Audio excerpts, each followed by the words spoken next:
alcoholic. And, you guys and Ali, you and your team have been so great, and you folks that show up every week. I got to tell you, I was kidding with Ed before the meeting, but it's so comforting to see so many of you week after week, and some of you that I don't even know, you feel familiar at the very least at this point. So, and it just, the fact that you guys would stay on this dial, it's like cable TV. You've got 120 other choices, I know, tonight. And the fact that you kind of hanging in with us is kind of humbling and also very gratifying. So thank you. And Ralph is going to kick us off this evening. So Ralph, take it away, buddy. My name is Ralph White. I'm an alcoholic. I'm getting a little sad. And my least favorite day of the year when I was a kid, my favorite day of the year when I was a kid was Christmas Eve. My least favorite day of the year when I was a kid was Christmas night. You notice I didn't say Christmas was in there at either one of them. Christmas was the event.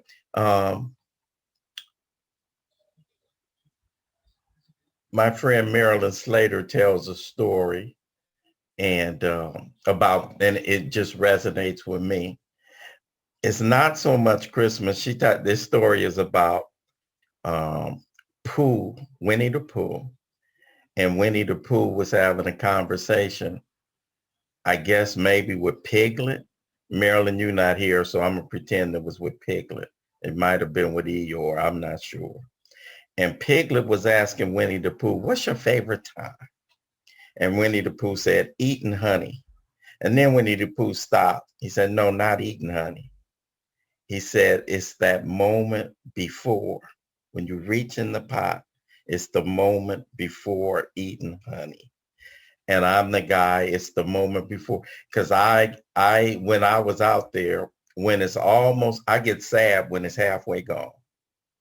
You know, when the alcohol is halfway gone, when the dope is halfway gone, I start getting sad. That's my preamble to telling you guys I'm starting to get sad. I'm starting to get sad. We've been together now. This is our 11th consecutive week.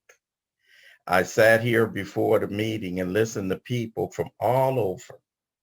You know, I'm not one that trips off the Zoom format because I see the benefits. And as a result of being here, I was listening. Suzanne was just so excited welcoming people. And they're not in her home group. They're not in her hometown.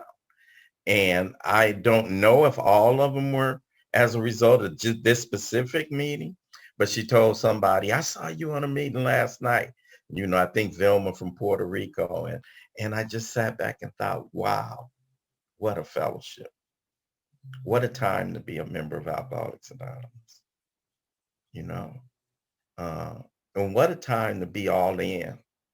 Because there are lots of members that don't get it like we get it, and people can. It's just, you know, I love it because I'm with the crew that I like to be with. I like to call it the people that have decided to come all the way in, sit all the way down, and let's do it.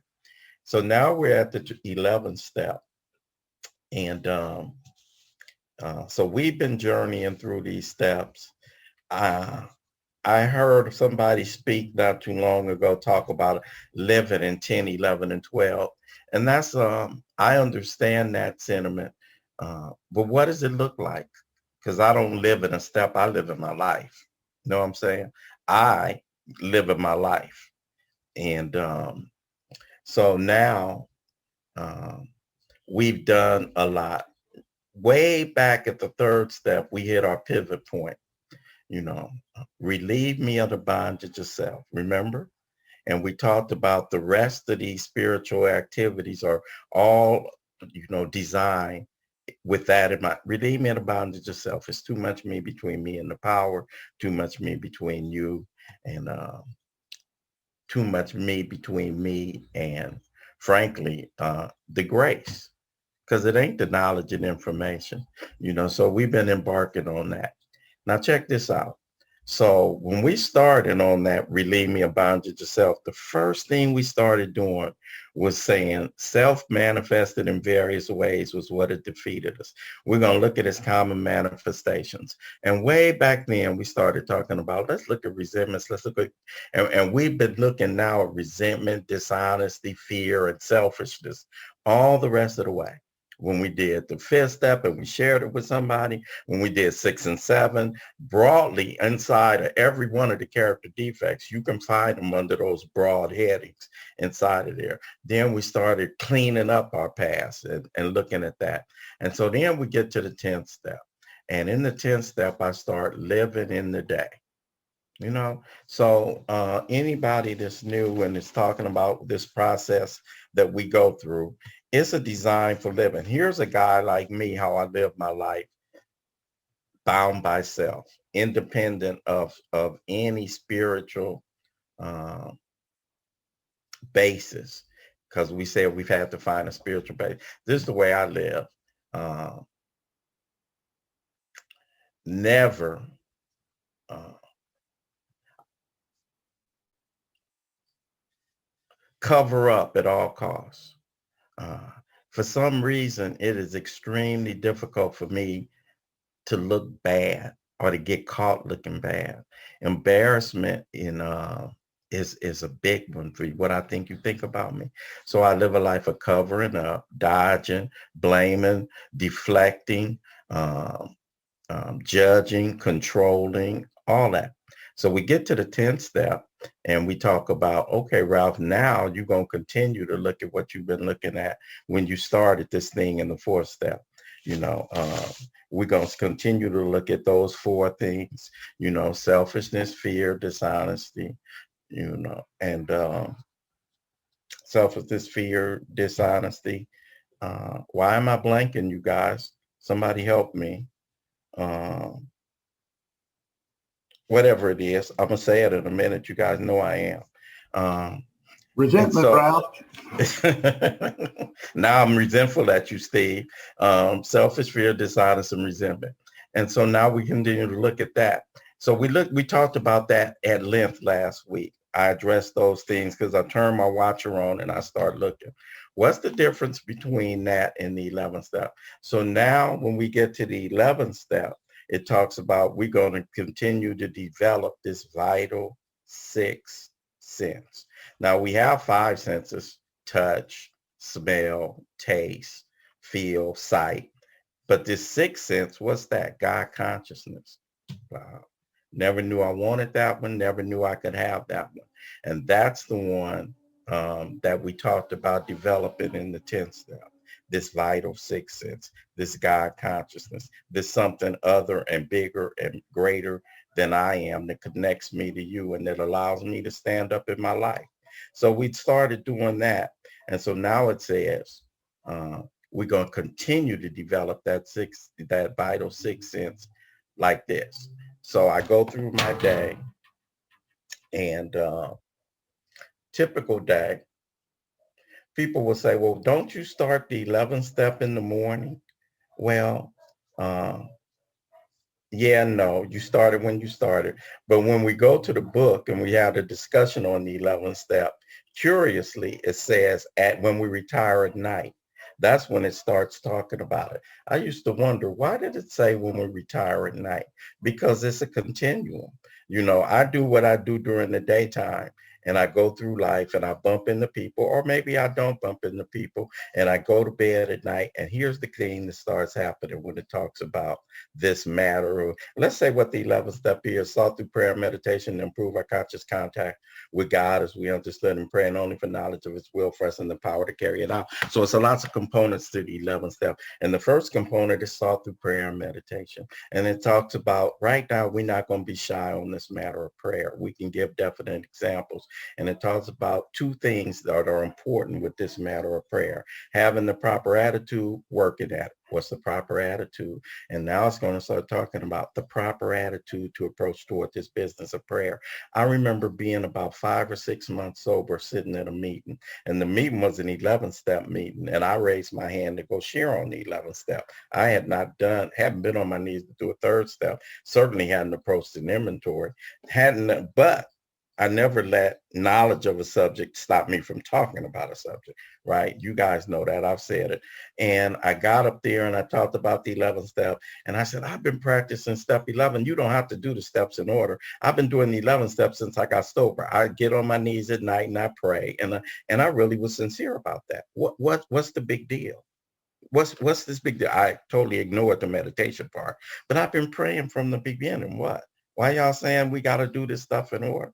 And so it says sought through prayer and meditation improve our constant, our conscious contact. So I hadn't looked at what the purpose of praying and meditating was then. And I really hadn't looked at the way it talked about we can offer some definite suggestions about this matter of prayer that it talked about in the 11th step. And that makes that's the whole deal. So what it talks about is I'm living my life. I go through my day. I do what it is I do. Believe it or not, every time something comes up in the day, I man up. I say, I don't. I miss a lot of stuff. And so the first suggestion about this matter of prayer is, Ralph, when you go to bed at night, it says when we retire at night, go to bed. Some people find a place. A lot of people call it doing a 10 step. I don't care what you call it. Check out your day. Check out your day.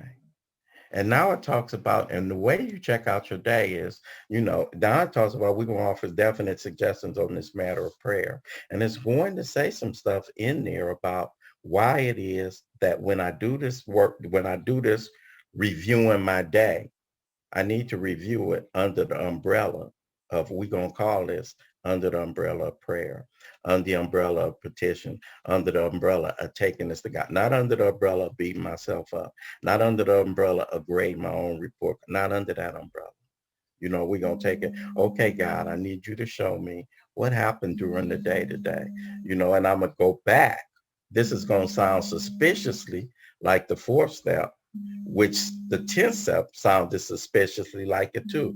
Because the first thing I do when I review, guess what I'm reviewing? Where was I resentful, dishonest, selfish, or afraid? Wait a minute, didn't I do that today in the 10th step? Yeah, I also did that way back in the 4th step. I call that the double lynch trap, because during the day, if I don't catch it, if I don't catch that resentment, if I don't catch that dishonesty. Last week I shared with you guys that I was experiencing a lot of fear-based stuff and a lot of self. I was in the meditation a couple of mornings ago, and it talked about also, let me save it for the morning. Let me say that for the morning. I'm gonna go back to that point, you guys. I was in fear a couple of days ago, and I was in self-pity. But right now, so at night, I'm reviewing my day, and and I'm just asking myself some questions again under the umbrella of prayer.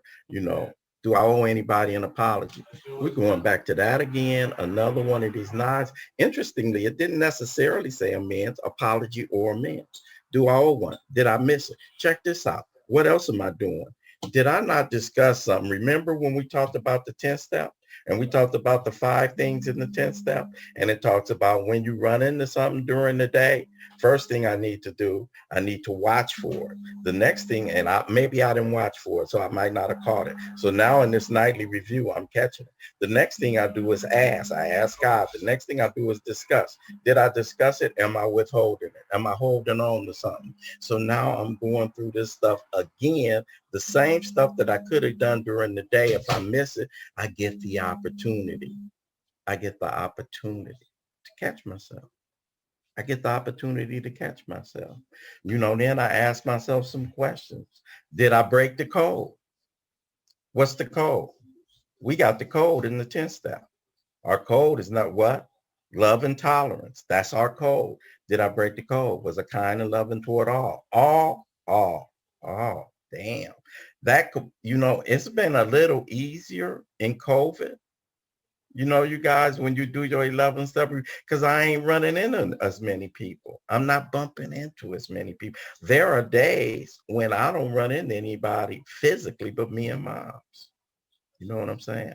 I always interact with people on the phone generally, but there are days that and so I've really had an opportunity. And so then I say, was I thinking of me most of the day? So there's the pity pot. Was I thinking about me? You know, and so it's steadily pushing me back, pushing me back. Remember, we had a question in the sex inventory when it says, you know, sex is particularly troublesome. We turn our attention to somebody who could help. And then in the 10th step, again, at the end of the 10th step, the last thing it says to do is, after I made amends, if it's necessary, turn my attention to somebody I would help. Well, now at the end of the night, I say, did I do that?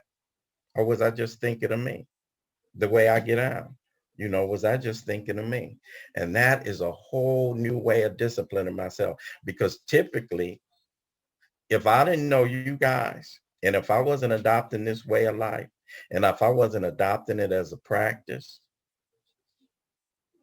uh, bondage itself typically is, you know, if I stepped on somebody's toes, A, I ain't acknowledging it in the moment. B, I'm not acknowledging it at night. I'm not going through it. I'm not making that review. And I'm not, anything that's not growing is dying. And, but this deal, the second piece that it said about this business of prayer is practice, practice, practice, practice. I used to get intimidated when people would talk about 10 and 11 because it seemed like a higher, more elevated calling. It seemed like the people who like to talk about doing meditation for an hour in the morning, getting up at 4 or 5 o'clock and whatnot. There are people who do that. And I admire it greatly, but it intimidated me also. You know, I heard people say, if I went without meditating, I felt empty, and I would be, because I wasn't doing it, because I'm the kind of guy, if it ain't my experience, you lying about it being yours. That's number one. And if it's not my experience, I discount the importance of it. I also discount the importance because I ain't tasted it. I ain't tasted it. You know, I don't like broccoli. I don't like asparagus because I ain't tasted it. You know, and so the easy thing for me is to discount it and dismiss it, you know, because I like to, uh, there's something about having that, especially guys, you know, when the testosterone is flinging it, you can't be better than me. You can't be bigger than me. And so that was kind of intimidating, you know, and spiritual matters and spiritual affairs for a feet on the ground guy, you know, I tended to scoff about it and I tended to treat it skeptically and I wanted to dismiss it because I hadn't tasted it. So then I got to the second piece at the end of the night. So now at the end of the night, I'm going, and I think the reason why it starts is let Tuesday be in Tuesday. I think the 11th step starts in a practical way. So now let Tuesday be Tuesday. You know what I'm saying? Don't take Tuesday and the Wednesday. Don't take, you know, me and Ali bumped heads. You know, I cussed him out. I got sideways with him. Hopefully, if I'm in the 10th step, I did it right then. But now we're in the 11th step. I didn't. So now I'm in bed. Damn, what could I have done? I didn't treat Ali very well. At the end of that, here's the prayer part. Because whenever you read in the book, if you knew, a lot of you guys already know it, you veterans, but if you knew, if you read in the book and it says, we ask, that's a prayer. So at the end of the night, I ask God's forgiveness. You know, I trip, you know, because that keeps me out of the mall and beat myself up game. Because I fall down, you know what I'm saying? You know, okay, and then we ask what corrective measures. You know, you got to call Ali tomorrow. You know, you got to put that first thing. Then go to bed. Then okay, Tuesday is Tuesday. That's a wrap. That's a wrap. I'm not going to leave it. I'm not going to, but I've examined it. An unexamined life is not worth living. I've examined it. And so now, okay, when I wake up in the morning, so that's the first component to the 11th step is the nightly review. Then the morning meditation when I wake up in the morning. And if you go in the book and you read that, it's got all kind of valuable stuff in there. I'm going to share with you my experience. It took me a lot of years to really get uh, a practice. I'm not going to couch it in an 11, so just a practice, a consistent practice of praying and meditating. More importantly, a consistent practice in giving my day a foundation. Um, uh, and it's interesting because now I'm one of those guys that I used to talk about. Now I'm one of those guys. Check this out. Got really, really, really, really busy. Got a lot of stuff going on. Got some health stuff. Had to be doing some appointments. Got a lot of work stuff going on. Just got some life stuff going on. And the thing about when you talk about particularly the 11th step, more than any other step, because it's tangible. You know, 6 and 7 is not tangible. You know, you give it to God, but what does that look like? You give it, so that uh, uh, 9 is tangible, but you're not doing that every day, going out making it. So, when you do it at a certain point, you kind of cool, you clean, and the rest. 10, if something comes up, you watch it. But 11 is tangible. 11 is something that I can make a commitment. I'm going to do it at night and I'm going to do it in the morning. So it's a place, you guys, where you can fall into beating yourself up. You can also fall easily into the same thing as meetings. Stop going to a meeting. Then I miss another one. And next thing you know, without me knowing it, I've been 6 weeks without a meeting. Thank God that has not been my experience, but I know how easy it is for that to happen. Trained feet can be trained either way. And so I've fallen out of the morning meditation, because I have a morning meditation practice. I read 5 books, snippets, don't trip off that you got. Don't trip. I read a couple of 24-hour days. I have Emmett Fox, and then I have 2 other books, that my sponsor has recommended. And I just read snippets. It's Anthony DeMello, and I read snippets. So it sounds impressive. I do 5, but it takes me like 7 to 10 minutes, if that. And so I have found that centers me. I've tried a lot of stuff. I tried listening in the morning when it talks about morning meditation. I've tried listening to tapes. I've tried guided meditation, and I like some of them. I've tried a number of things. When Ali started and Teresa started the 11th step meditation workshop series, I got so many valuable suggestions from that. Polly P came on, and when it says in the morning meditation, it talks about, we consider our plans for the day, we consider the 24, and Polly said she would make a to-do list. She would write it. And I started taking, I don't write it every time, but when I have a lot of stuff, I'll write it. Because for some reason, I would get so caught up in the sanctity of meditation means no outside tools. No, do what you do. And Polly, and the cool thing about that, when you do your 11th step and you have it written, at night you have something you can look at also. What's still on my to-do list that I didn't do? That was such a powerful thing when, from that series that I picked up. I would write it.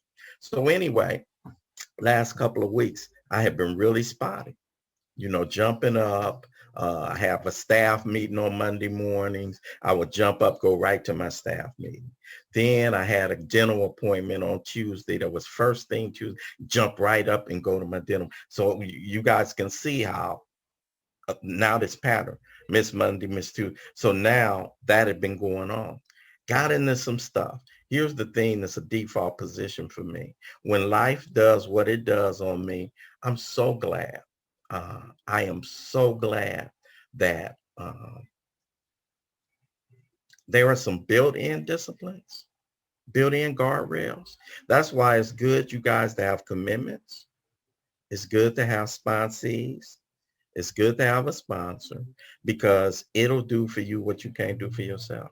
You can only drift so far because now you do it a commitment or now you do it a sponsor.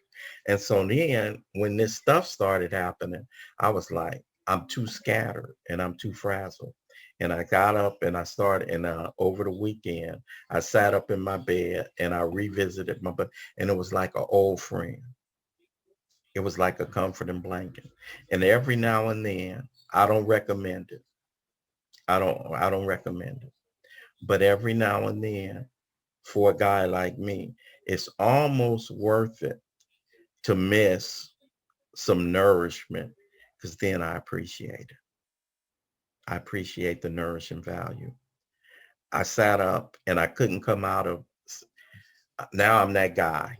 I heard guys say it in meetings and I'd be looking sideways. Like, I didn't want to leave this meditation. And guys, trust me, I'm not the mystical, magical guy. I'm just the guy that found something that centers me and that works for me and that gives me, a sense of, so in the morning, when it talks about this definite deal on prayer, I plan my day. I don't spend a lot of, time in my last 10 days. Normally I go through and I do what's set out in the book. If Steve is going to do that, I don't know if he is or not. But normally I do what's set out in the book. Look at your 24 hours a day, ask that you be removed from self-pity, but this time, you guys, as a result of enough consistent practice, I did what I think they used to do in the Oxford group. They used to call it just guidance. I just sat and let God do what he's going to do. One of the reasons why I like to do the fundamentals is because you get to a point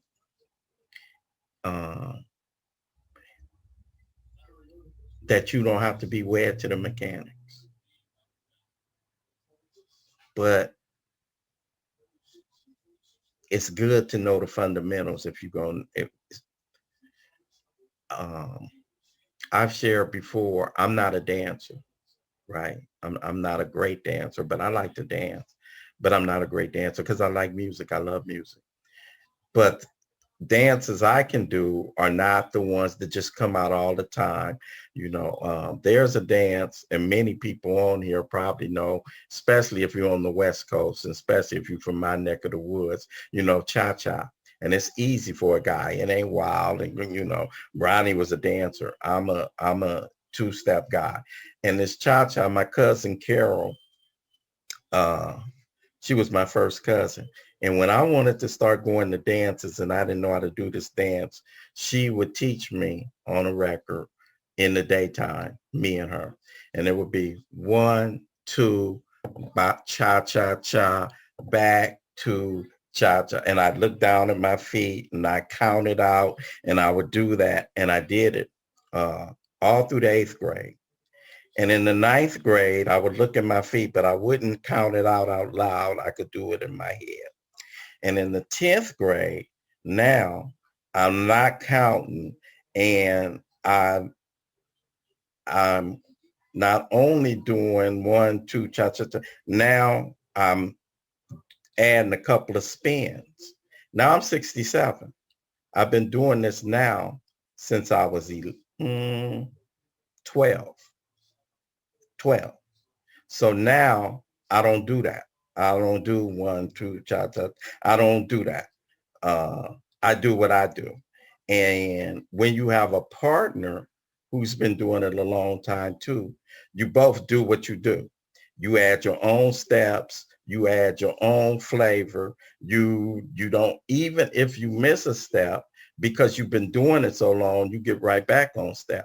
And if you got a partner that is more experienced than hardly ever miss a step, you really don't have to worry. I look at that in this business of prayer and meditation with this power. When you got a partner like what we partnering with, you have room to do a lot of, so, but if you're new doing the 11th step, read exactly how it is in the book.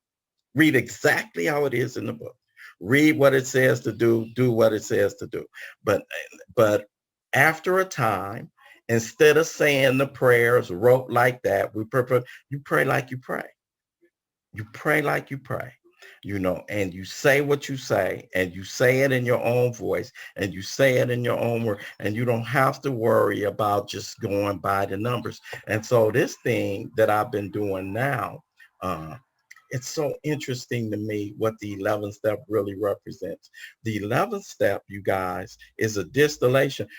To me, it's the step that most tells what it is that we do, that we're about a lifestyle. We're about a manner of living. We're not about a homework assignment. We're not about some people who grade. When people say, what step are you on? Or what do you do? I still, uh, when you've been doing this a while, it's the way you live your life. Check this out. I'm gonna get out of here, Steve, because I know I'm doing too much.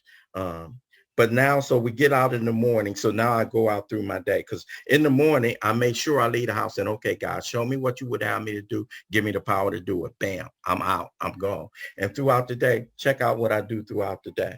Throughout the day, now, when it's something that's questionable, I think about it. When you knew, they say, your best thinking got you. Don't use your brain. Well, when you read the 11th step in the big book, it's going to say God gave us brains to use.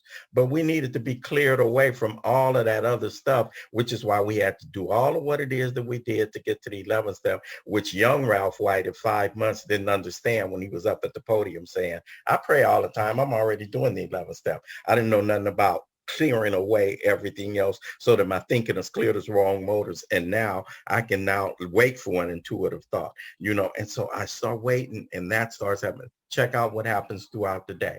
So now throughout the day, I ask God all throughout the day, show me what you would have me to do and give me the power to do it. It sounds suspiciously. In fact, the wording is exactly like the 10th step. In the 10th step last week when we were reading it, it says throughout the day, we say constantly throughout the way, thy will, not mine, be done. In the 11th step, when you guys read it in the book, go to it. I promise. It's up in there. Thy will be done. Same thing.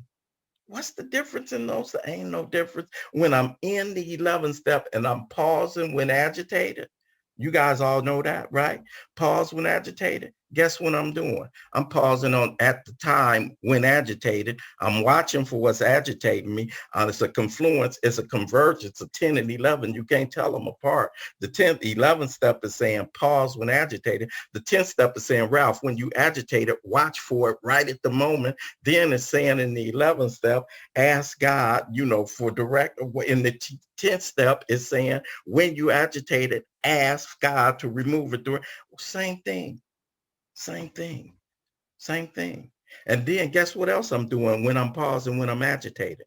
Guess what? I'm looking at what's agitating me. What's agitating me? Usually it's some of those defects of character. When I'm in the 11th step, in the pause, in the 10th step, in the pause, I'm also looking at God, take away these defects that I've asked him to take away. Take away that judgment. Take away that quick tongue. Take away that you got to have the last word. Take away that need that you got to be right. Take away that you got to cover it up. Take away that not manning up. Take away that, running away. Take away that covering up, and what happens in the 10th step and the 11th step is the unexpected. I man up. Both of those steps are about man up. Be responsible. You in life now. This is what life in recovery, and this is what life as a grown ass man. That's what life as a grown man looks like. I've been scared of being grown. Being grown is scary for people like us. Being grown is every day.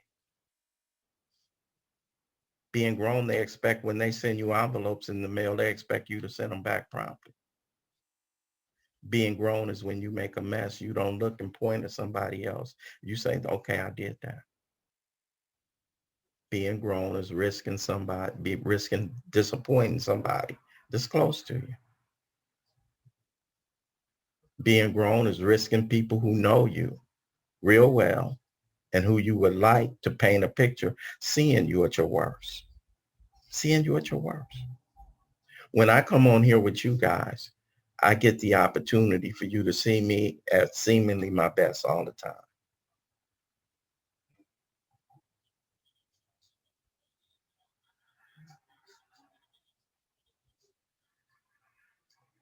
It's comfortable.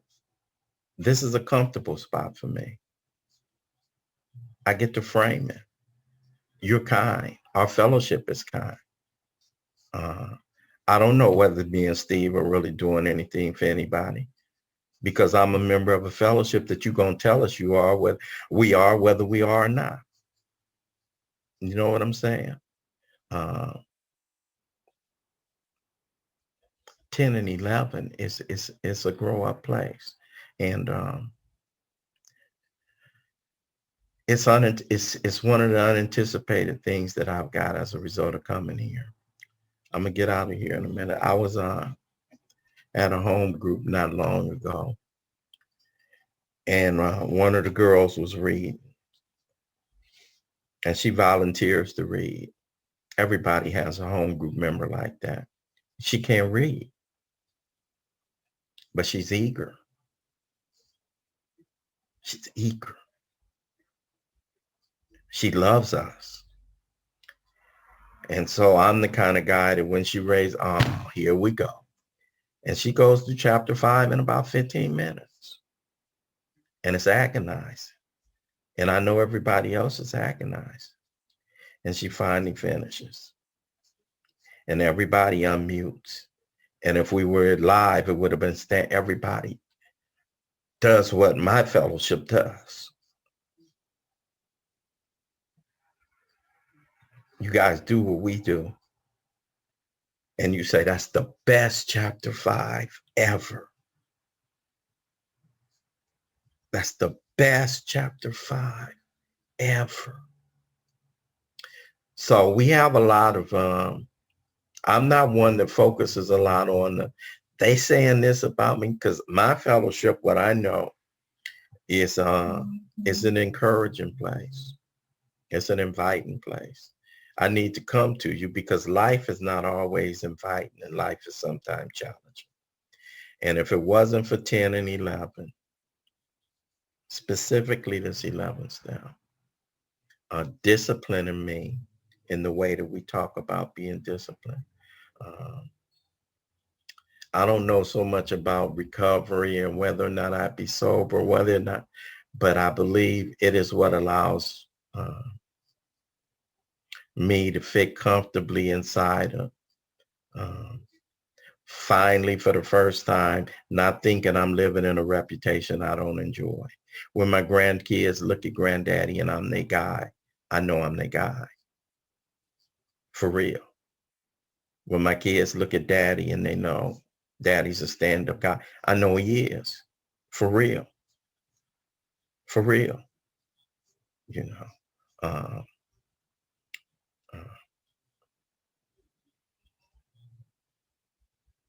It is so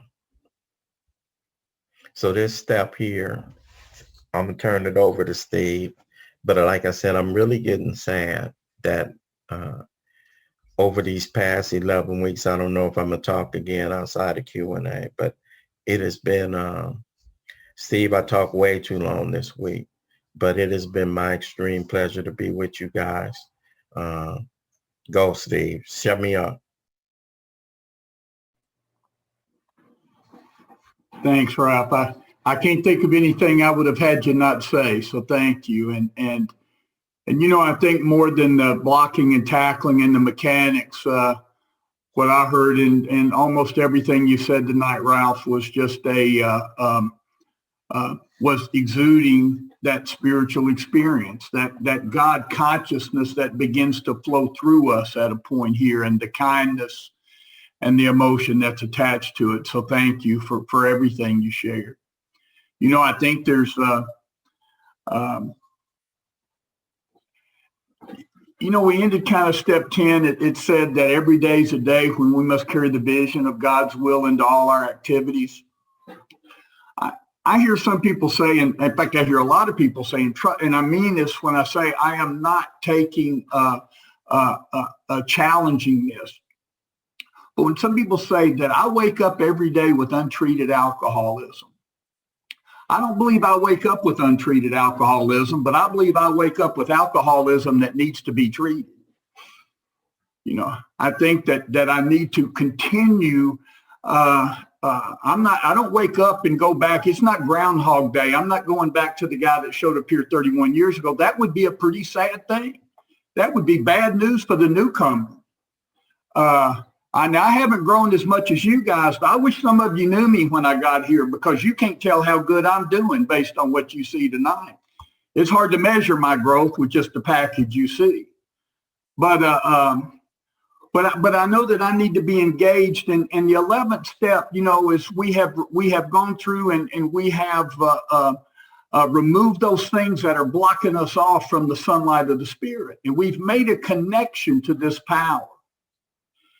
And now it's sort of like, have you ever had someone introduce you to a new friend? You go to somebody's house and they introduce you to a new friend and they go, hey, I'm going to go in here for a little while. You guys get to know each other. The 11th step is to get to know each other area, right? This is where I grow in that relationship and understanding with this higher power.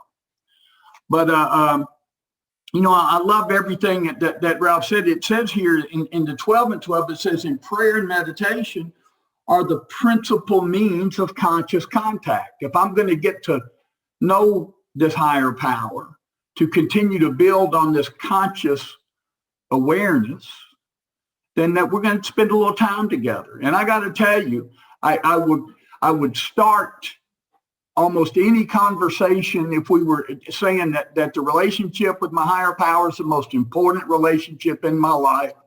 Yet I can't tell you what short shrift I give to the time I consciously spend with that higher power. See, that conscious contact is an awareness. I can, and so I don't think, again, what my experience feels like in Alcoholics Anonymous is this is not where I found God. This is where I became aware of the presence of God. It wasn't like, some of you are out there, Ralph, I know you're going to be familiar with this place. Some of you Southern Californians know where Sierra Retreat is. And I came out and was part of the men's retreat at Sierra Retreat up in Malibu. And it is a beautiful place, serene, a gorgeous view. And we're all standing around out there. And one of the guys says, if you can't find God here, you can't find him anywhere. And I said, I don't think God's here any more than he is anywhere else, but my awareness of God is pretty strong here. The things that block me off, I become more aware. And so that's been kind of important. I think, the 11th step, I got a friend that says that we sometimes treat the 11th step like it's extra credit work in AA, and it's not extra credit. It's in the top 12. It's included as one of the regular steps, and yet we do. And I'm a guy who has treated it from time to time like extra credit. And in truth, it becomes that foundation. Once I arrive there, that's how I stay here. That's how I stay, along with then beginning to work with others, as Ralph said, and we consciously turn our thoughts to who we can help. What I'm going to do is tell, because Ralph did such a good job of walking through all of that process. I'm going to tell 2 or 3 stories that I think illustrate my relationship with this step. Some challenging, some for me encouraging. But for years, and I hear probably, I don't know about on here, but what you'll often hear in an 11th step meeting is people talk about they struggle with meditation or they don't meditate well. I got to prayer, but this meditation, I've never really done that. And I was doing that about 18 years ago. I was talking to a good friend of mine, and I was using that language. I was saying, I'm struggling with meditation. And I had that conversation off and on with him for a couple of weeks. And I was going out to an AA conference in Oregon. And our friend Howard Polans, that I've talked about on here a couple of times, and so many other people know, Howard was going to be out there. And my friend said, well, check with Howard. He's just, Howard was a devoted practitioner of meditation. And he can't wait to talk to you about meditation. And I didn't know Howard that well at that time. We became good friends, but I found Howard when I got out there, and I said, Howard, Danny said I should touch base with you. I said, I'm struggling with meditation. Oh, he got excited. He started rubbing, and he went, oh, Steve, let's go to my room. And we went to his room, and He said, now, what are you doing now? And I said, well, I'm really not doing anything now. And he just cackled. He went, oh, he says, I see your problem's not technique, it's commitment. He said, you're not struggling with meditation. You're not meditating. He said, are you willing to struggle? He said, see, because your problem, and I will tell you what my problem was then, and my biggest challenge is today. It is the discipline that our book talks about. When our book says we let God discipline us in this simple way, that discipline is not punitive punishment. That discipline is adopting a way of life consistently, persistently, making a commitment to something. You know, I looked up, there's two different descriptions of discipline if you look it up in Webster's. And one is the practice of making people obey rules or standards of behavior and punishing them when they do not. That's the way I read that discipline for a long time. God will discipline me. If I don't do this, he's going to kick my ass in one way or another. He's going to throw some life stuff at me to teach me a lesson. But the other description is training that corrects, molds, and perfects the mental faculties and moral character. And what does this 11th step do for a guy like me other than address my mental faculties, as Ralph alluded to, and my moral character? And it says, and I also find it interesting when it talks about in the 12 and 12 meditation, it confused me, right? It says, let's talk about meditation. And it says, we start with a good prayer. Whoa, are we praying or meditating here? I'm confused. It says, read this wonderful prayer of St. Francis, right? And then it says, now read it again slowly, meditating on each line, contemplating. That's Western meditation is contemplation. And Eastern meditation is a little bit more empty in the mind. And I would say if you're spending any time trying to do either one of those, congratulations, you're doing the right thing. And but I wasn't doing either. I was struggling with commitment and discipline. And Howard said, are you willing to struggle? Are you willing to create a space and time in which that struggle can happen? Are you willing to create a space and time when you are willing to try to connect to this power, heighten your awareness of this power? And the truth is, I've been hit or miss for a long time. But I'll tell you a couple of things that have happened. About 15 years ago, I was coming there to Toronto, Ali, and our other friends there. I was coming to the Ontario Regional Conference. And I got to tell you, I was pretty excited to be coming. I was excited for all the wrong reasons. It was a pretty big deal to me. And I get to dress up and be up in front of a lot of people, and it made me feel important. And so I've got my plane ticket and I'm getting ready to go, right? And this book says, and Ralph talked about it, that if I practice this over time, if I ask God to direct my thinking, divorce it. By divorce it, it means take out of my vision, don't block my vision with that selfishness, that self-pity, that dishonesty. Don't let that blur my vision. Get that out of the way. And it says my thinking will be placed on a higher plane. And it says more and more I'll be living on the basis of inspiration, and I come to rely upon it. Now, I will tell you, my problem today is much less not hearing the intuitive voice. It's shouting it down. It is saying, no, thank you. It is saying, you must be wrong. It is my ego and pride that says that can't be right. So I'm headed to Toronto, and I'm here in Nashville, and I'm going to get on an airplane to go to Detroit and then change planes and come to Toronto. We got on this little regional jet. There were just about 50 of us on there. It was completely full. But as I'm in the gate area, I saw this woman just weeping inconsolably, talking to the gate agent. But I go on and we board the plane and it's full. And finally this gate agent comes on the plane and he says, there's a young woman out here whose brother has been critically injured in a car accident in Detroit. And she's trying to get to his to his bedside, would anyone be willing to give up their seat? Now, intuitively, I knew the thing to do is to give up that seat. But then I started thinking about it. And I went, wait a minute, these people paid for my plane ticket. What's that going to? And by the way, if I don't get to Toronto, all of AA in Canada could crumble if they don't get a chance to hear from me. And anyway, while I'm thinking about all of this, they closed the door, nobody gave up their seat, and we left.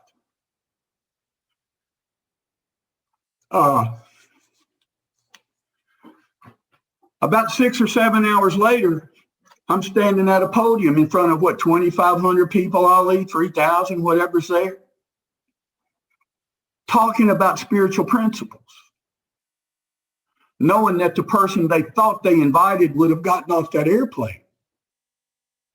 See, the man they thought they asked would have gotten off the plane. But no, I will run over old ladies and nuns to get somewhere to talk to you about spiritual principles and trip over opportunities to practice them. A few years ago, I was in Aspen, Colorado at a conference. And I was up speaking on Saturday night. And I will tell you that for the first time that this had happened to me, look, I've given a lot of AA talks. Ralph's given a lot of AA talks. Sometimes it feels different than others. Sometimes you feel better than others. It doesn't mean the talk was any better or worse, but your experience of it is different. This particular night, I'm talking to these people, and I'm thinking while I'm talking, and it's like I'm standing over in the corner watching myself talk, and I was totally unconnected to the story I was telling and to the people I was telling it to. Totally disconnected in a way that I had never experienced. And man, I was shaking. And my friend Carl was there. Many of you know Carl, and I'm talking to Carl later and telling him about that. And Carl's trying to be, a good friend. And he said, well, Steve, he said, that wasn't the best talk you've given, but it wasn't bad. And I said, Carl, you are misunderstanding me. I am not worried about the talk. I'm worried about the guy that gave the talk.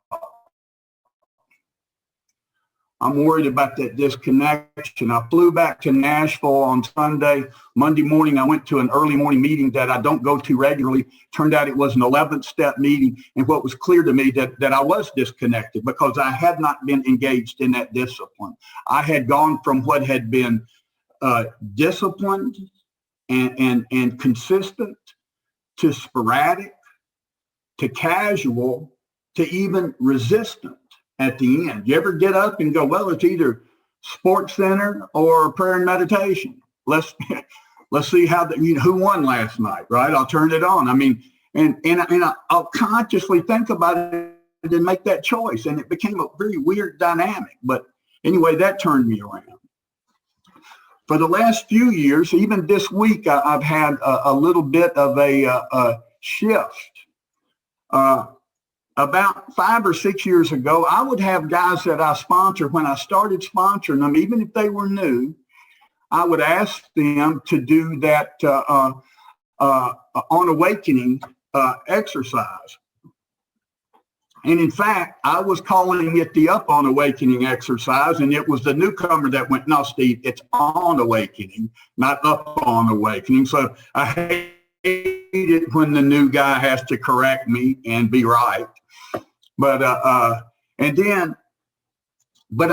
said just quickly what I was doing and what I asked them to do. I said, send me at least 2 things you're grateful for.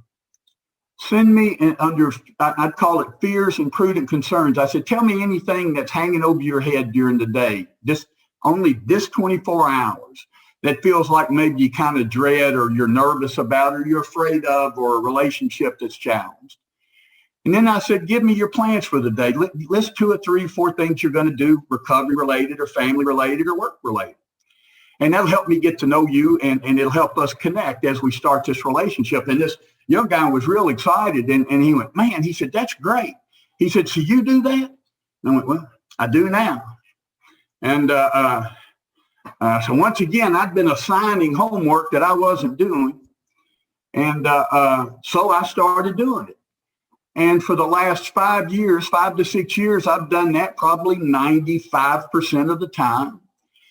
And something grew out of that. I also began to do a reading. A morning, I would find a passage, like Ralph said. I got a number of different books that I'll just pick one and look at it and maybe grab a passage that spoke to me. And then I would contemplate on that. I would meditate on that. And then I would jot down how that fit, how I was going to carry that into my day, what this is going to look like in my day.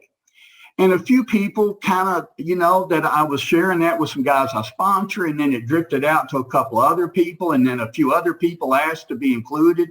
And pretty soon I'm mostly just sending that reading and my takeaway from the reading. And this kind of grew kind of large, and that went on for a number of years, and it was useful. The discipline was unbelievably helpful to me. I think the discipline was probably more helpful than anything that happened during the time. But what happened to me the last few weeks that I noticed, and I finally sent out to everybody Monday of this week, just 2 days ago, I said, I've discovered that I have turned a spiritual exercise into an academic exercise. And I have quit sharing my thoughts with you and begun to write to you. And see, this thing had shifted. And now I was lost in it. It was no longer personal, and it was no longer spiritual. It was academic. It was intellectual. And so I've stopped. And now I'm trying to figure out, what am I going to do next? I'm going to flex some new spiritual muscles. I'm going to do something else. Our book says that our libraries and places of worship are a treasure trove for seekers. So I'm going to keep seeking. I'm just going to look in a different room, to find the same thing. I'm still just looking to connect with God, but how can I freshen this up?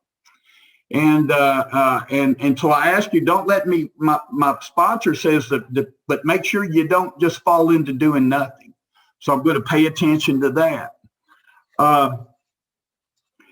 This God consciousness is an interesting thing, right? It says back in the spiritual experience that we read in Appendix 2, it calls it that a spiritual experience our more religious members call a God consciousness.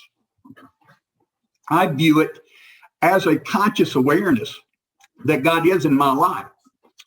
Not only do I treat step 11 sometimes like extra credit, I tend to think, like Ralph said, that I will limit it to the bookends of the day, to the on awakening and when retiring at night, when 98% of the 11th step is during the day. When it says we constantly say, we remind ourselves many times each day, thy will, not mine, be done. I had to stop and ask myself, am I doing that? How many times a day do I remind myself, thy will, not mine, be done? I had a guy that I was sponsoring that said, this was a few years ago, and he said, Steve, I'm getting up, I'm praying, I'm meditating. He said, I'm getting in a good spot. I'm leaving the house, and by 10 o'clock, I am, wound up around the axle, and it's as if none of that ever happened. And so we talked about it. Back in Bill's story, Bill talks about standing in front of Winchester Cathedral, right? And he says, and I would say that in that moment in front of Winchester Cathedral, whether he was labeling it or not, that was prayer and meditation in this quiet moment. And he says this great sense of calm fell over him. For a brief moment, he had both wanted and needed God. I think that is an intersection of prayer and meditation. I both wanted and needed God, and it said he had this great sense of peace that was quickly blotted out by worldly clamors, mostly those within himself. So I can get all set. I can get all dressed up, and leave the house. And by about noon, it looks like I've slept in my spiritual suit. I'm wrinkled and messed and got stains on me, and I'm a mess again. And I need to get a 1 hour Martinizing. Man, we need to press these wrinkles out and get back on board. And so when this guy said he was struggling with that, what we did for a few days, I said, and he felt like it was work where it was happening. I said, set a reminder on your phone to go off at 2 minutes before the hour, 58 minutes past the hour. And I said, I'll do the same thing. And we'll take that 2 minutes at the end of every hour to reset, to consciously contact God and say, hey, okay, I just want to remember you're in the game. We're in this together. Let's go do this next hour. And that conscious reminder was really pretty effective. I just don't have the discipline to do that on an ongoing basis. But if you find yourself in a fix, you might try that sometimes. And, I think that I have heard prayer and that discipline again as another definition or description that a friend of mine gave me. And it was really around, I know some of you will identify with this. It wasn't about some high-minded spiritual thing. It was about dieting, okay? It was about dieting. And it said discipline is the difference in what you want most versus what you want now. And how often do I trade what I want most for what I want right now, for Sports Center instead of prayer and meditation, for a donut instead of a nutritious meal? How often do I trade off my long game for the short game? That really is what ends up preventing me from deepening this relationship with God. So what I would encourage anybody here is the other thing I did when I started sending that thing every morning, I told the people, I said, there are going to be some mornings you don't get this, because there are going to be some mornings I'm going to not want to do it. And I said, I'm not going to feel bad about not doing it. And don't send me a text saying, where's your deal? I said, every now and then I'm not going to do it. And see, don't beat yourself up, but don't take too long between these, right? Let's stay committed to the long game. And I think that we're pretty hard on ourselves on step 11 sometimes, because somehow we think we're supposed to be monks or do something fantastic. And it is really just the discipline, just the commitment. As Ralph said, God, here I am. What are we going to do? Let's go into the day. I'm going to trip over some stuff. When I do, I'm going to try to reach out and say, hey, pick me back up. As my sponsor says, Mom, Dad, let's go do this thing. Let's do it together instead of me do it alone. Thank you guys so much for listening to us tonight again. Andrew, come on up, brother. Good evening, all. Steve and Ralph, thank you very much again. I do believe Joe and Charlie were just a rehearsal for the Steve and Ralph show. Tonight, Ralphie's sadness was very apparent and it was very disturbing, but there is a solution. Next week we're doing step 12. Why don't you guys think about starting over the following week at step 1? It's just a solution. Are you guys up for it? I'd be here. Thank you. Thank you for your question. Go ahead, Ralph. That one.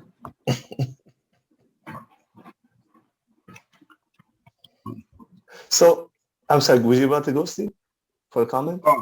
Well, I didn't hear all of Andrew's question. Could you repeat it for me?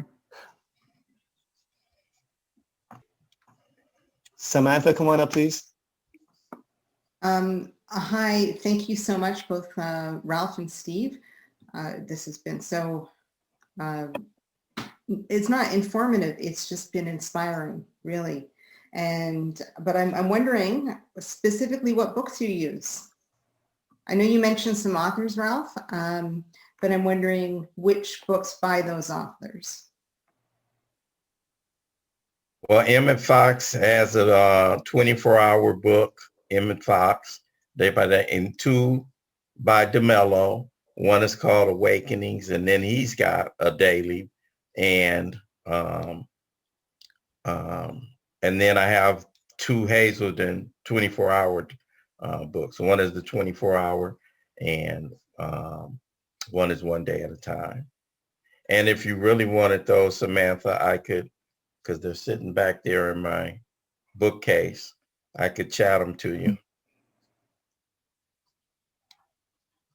I've got two or three by Emmett Fox as well. The power of not positive thinking, but positive thought. I've got Spiritual Discipline by Richard Walsh. Spirituality of Imperfection by Ernest Kurtz is one of my favorites. Shortcuts to God. So there's a bunch of them. Like I said, I wouldn't pretend to be a scholar or read them all. I open them up. I find a paragraph that works for me and go with that. Thank you, Samantha. And if you missed all that, please don't ask again. Get the recording and listen to it. Carrie, would you come on up, please? Hi. Oh, I feel sad too, Ralph. I'm going to miss this. Where's your next 1 through 12 group? I'm just a little groupie. I'm questioning. I so want to stay out of the way. I want thy will, not mine. I don't want to interfere with some kind of authentic path. And yet in a business or a creative field I'm involved with now, I'll pray for an intuitive thought and I'll get an idea to send somebody an email about something, and it's something I want for me. And I think, well, is that God inspired, or am I manipulating? Or do you ever, when we're new, I don't know, myself, it was always like, what's God's will? What's my will? But my intuitive thought, I still wonder, do you question an intuitive thought and you say, this is from God and I follow through with that? Or do you say, I think I'm manipulating a path or something? I don't know. Yeah. Just comes to me for a question, and there weren't that many hands up, so I thought I'd ask. Well, it's actually a great question, Carrie, and I will tell you where I landed with that. The back half of that airplane story was, after doing that, I made a decision to listen to the intuitive voice. Our book says that we're going to pay for it in all sorts of absurd thoughts and actions. So I'm going to make a mistake either way. I've decided to start making the mistake of trusting the intuitive voice rather than not trusting the intuitive voice. Now, you made a good point. Sometimes I want to, if I'm not sure, I might want to spend a little extra time trying to divorce my thinking from that selfish, dishonest, self-pitying motives. But I've decided to try to trust the intuitive voice, and I'm going to learn. I'm going to make mistakes and learn by them either way. Two things are going to happen trusting the intuitive voice: lessons and blessings. And I'm going to get better at developing the intuitive voice. And then, as Steve said, it's the book talks about that.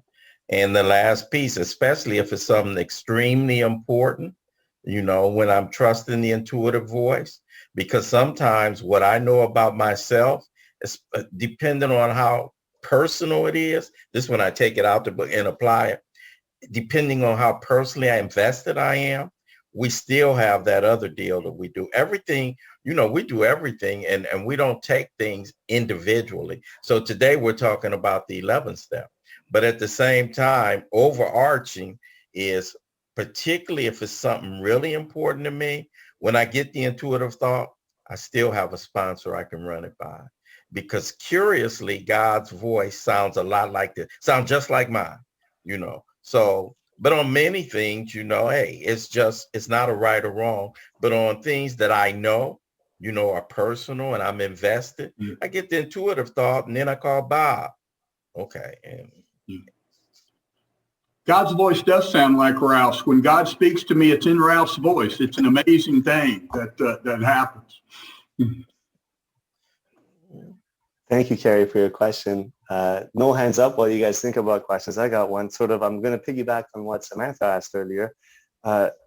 87 in step 11, it says there are many helpful books also. Samantha asked that suggestions about these may be obtained from one's priest, minister, or rabbi. Be quick to see a religious people who make use of what they offer. That last line. Do you have any experience of what does it look like in your sobriety? Perhaps exploring and having conversations with religious or other spiritual paths, and has that happened for you at all that you can share? Well, the line that you mentioned there, Ali, where it says, "Be quick to see where religious people are right." I'm a guy that I'm not a traditionally religious person, but I don't have any prejudice or animus against that. But I did when I showed up at AA, and when my sponsor actually helped me look at that line, because I kept reading it in my brain like be quick to see that religious people are right, and it says be quick to see where they're right. So it's just saying, why don't I look for those things I can find and agree with and find use of, and not get caught up in the things that don't seem to fit me. I got a 91-year-old lady in the next room, Ali, that is the most religious / spiritual lady I know. Very quick to see where she is right. Very quick. She does a lot of entertaining, has a lot of friends, doesn't do a lot in this COVID time, but I've been exposed to a lot of people. The interesting thing about that, and I don't know if it's really inside of your question, Ali, I recently, had occasion to sit in a church setting. And, in my story, I was raised in church. And the thing about that, I didn't know how much of that seeped into me. And while I'm still not a guy that is a church member, church goer, and not that I knock it, it felt like home.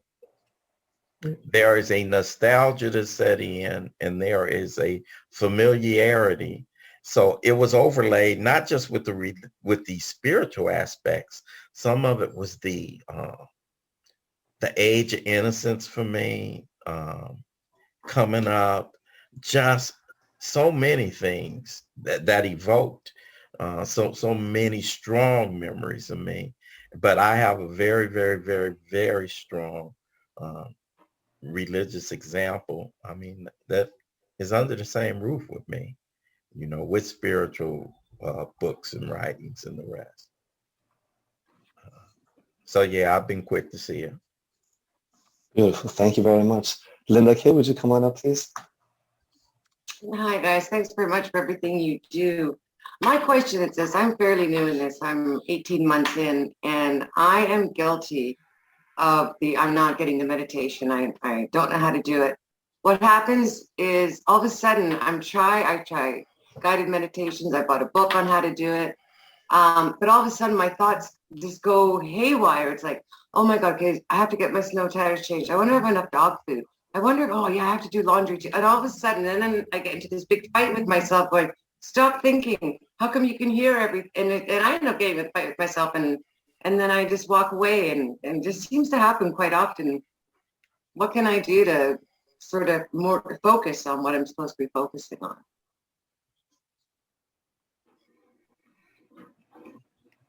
Well, I was going to let Steve, because that is a wheelhouse for me. And that is certainly not unusual. That is more the case than not the case.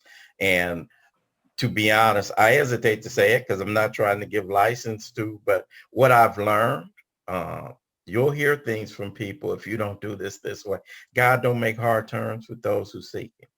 I'm a strong believer in that, because to be honest with you, I've been doing this 34 years, and it is not, in my first years, being honest, I didn't have that as a practice, a consistent practice. So that's not unusual. I love tonight when Steve said, be willing to struggle. I thought, because I measure what I think it's supposed to be against people I listen to, and some of my best friends and some of my greatest mentors. Steve talked about Howard P.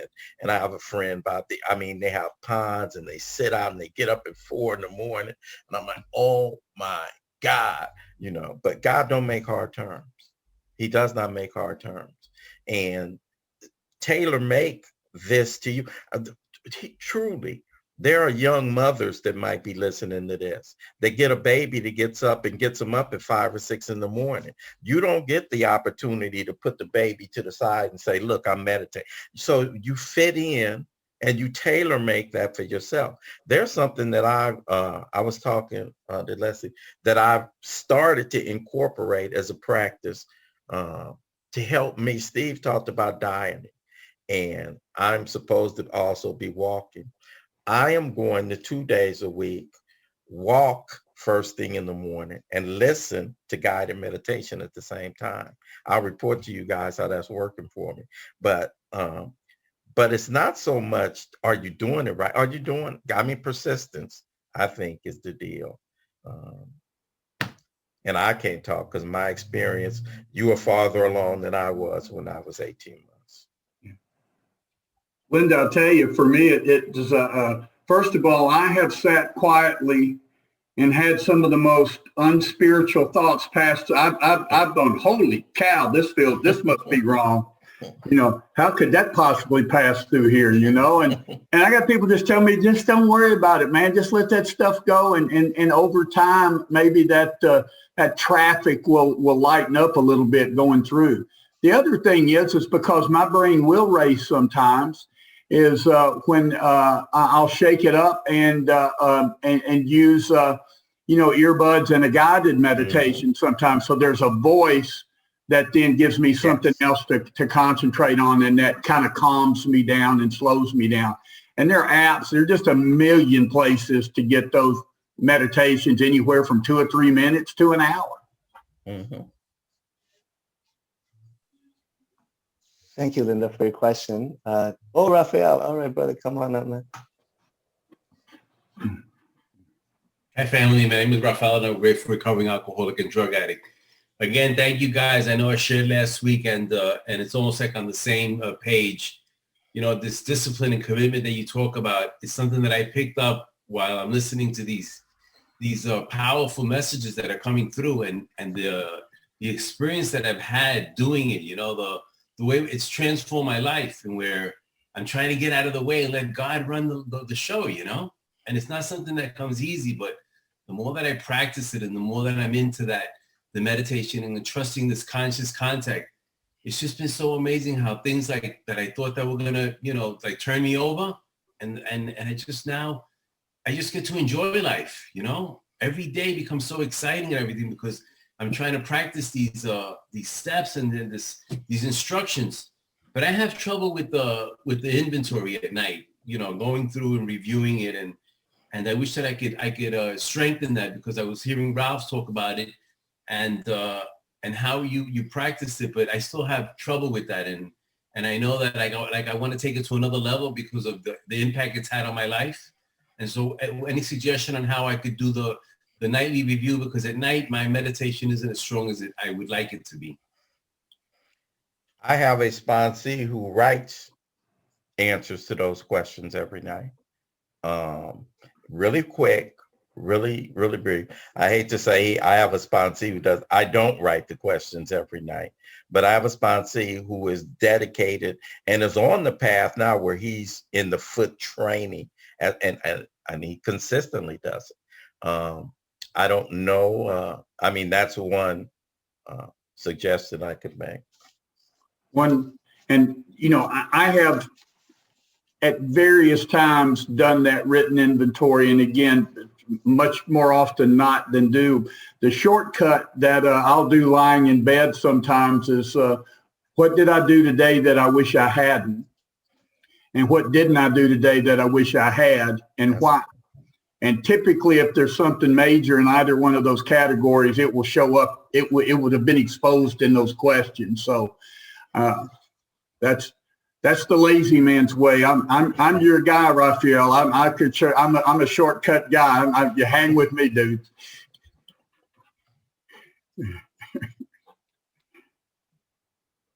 Thank you, Raphael. We have the same combo as last week. Look at that, Mr. Muke. Come on up, please. Okay, recovered alcoholic. Thank you, Ralph. Thank you, Steve. Yes, Carrie asked a very good question because I work in commodities, not the smoke screen on Wall Street. No, not that. Really tangible, palpable commodities. Mm-hmm. And I have that problem. Sometimes I don't know if it's an intuitive thought, if God's speaking to me. I run into people and all of a sudden I size them up and I say, no, this looks like a crook. I'm not going to do business with them. You know, I sometimes it goes by nationality.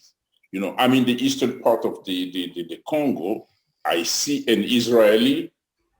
I am suspicious right away, which is not good. Instead of saying, okay, let me deal with this person. I'm always thinking they're there to rape the region, to take our minerals, you know, so that kind of blocks me. And sometimes I walk away saying, did I just miss an opportunity here? Why didn't I give this person enough time? So I have struggled with that. You know, and again, you answered the question, but I'm kind of re-emphasizing the fact that it's there. It's very, very difficult for me to, you know, to get rid of. It's always there. The prejudice is there. And I pray, I do all the rest, yet the prejudice still comes. And 95% of the people involved in this business are crooks, by the way. Thank you, Muke. I think, you know, when the book says, when agitated or doubtful, we pause and ask for the right thought or idea, and we don't struggle. And I'm not saying it's always going to be clear, but if I continue with that exercise enough, I might begin to get a little more clarity. I would say that the reasons you identify, Muke, that because someone is whatever nationality, whatever race, if I'm finding that is the source of my suspicion, then I want to try to move that out of the way, because God ain't grading on that curve, and figure out then what else is there, and or is there anything else? Doesn't mean they're not. It just means that's not the reason. What I would encourage, Muke, and what I'm impressed with is bringing the G word into the work equation. There are so many times when dollars are on the table, when it's business, when there's business to be conducted, God is not in the room. I would encourage that even if you're at the point where you recognize what's in you, you continue to go to that place for the source of your decision making. And I believe it's going to grow and it's going to change if I go to that, because most of the time, decision making, I'm in a bit, decision making in business, more often than not, there is, for some reason, I'm going to leave my spiritual life over here. Let me handle my business.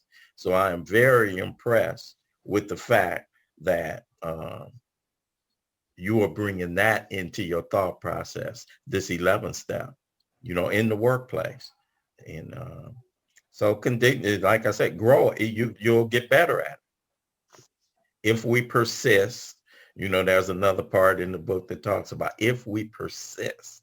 And I think we'll be getting there next week. Remarkable things will happen. So I'm impressed with that, though.